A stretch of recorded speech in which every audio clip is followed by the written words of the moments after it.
Hi guys, welcome to Chelladurai Chella. இன்றைக்கி நம்ம எதை பற்றி பார்க்க போகிறோம்னா கோணக்காய் தான் கைஸ். நாங்கள் ஆல்ரெடி ஒன்று பறித்து சாப்பிட்டோம். அதுக்கப்புறம் கோணக்காய் கன்ஃபார்ம் பண்ணிட்டு தான் உங்களுக்கு வீடியோ எடுக்கிறோம். பாருங்க, பழமாக இருந்து காஞ்சி போனதுங்க.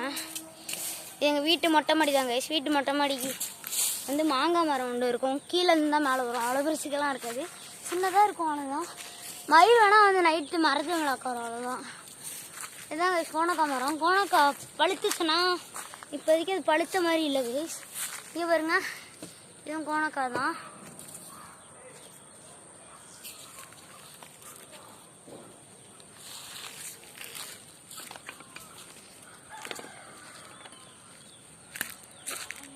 அத்திப்பழ மரம் வந்து இதுதான் கைஸ், அத்திப்பழ மரம்.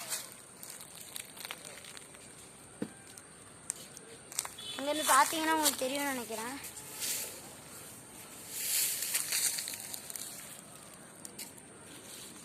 அதோட இலை வந்து இந்த மாதிரி சின்ன சின்னதாக இருக்கும் கைஸ். இதில் முள்ளு செடியும் அதிகமாக இருக்கும். வாங்க கைஸ், இப்போ நம்ம போய் மாங்காய் தொட்டி பார்க்கலாம். மாங்காய் மரம் பார்க்கலாம். சாரி கைஸ், தொட்டின்னு. வாங்க கைஸ், இதுதான் மாங்காய் மரம். மாங்காய் நாங்கள் கடிச்சிட்டு வச்சுருக்கோம். இதுதான் கைஸ், மினிமம் சைஸ் உள்ள பரிசுக்கு இருக்கும்.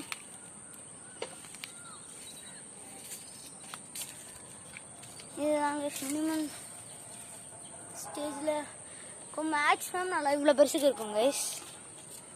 நல்லா இவ்வளோ பெருசுக்கு இருக்கும். ஊறுகாய் போகிற மாங்காய்லாம் இல்லை கைஸ். இப்போ நம்ம வந்து பார்க்க போகிறது நம்மளோட அவரைக்காய் இதுதான் கைஸ். இது ஃபுல்லாக அவரைக்காய் தான். இது ஃபுல்லாக எங்கள் கார்டன் கைஸ். இது வந்து அவரைக்காய் இங்கே இருக்குது. ஒரே ஒரு எக்ஸாம்பிள் தான் இருக்குது. எல்லாம் பறிச்சிட்டோம்.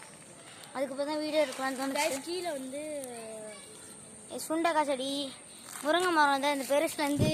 அப்புறம் இன்னொன்று சின்னது கொடுத்தாங்க, அது வாங்கி நட்டோம். அது இது ஏதோ வளர்ந்துருக்கு.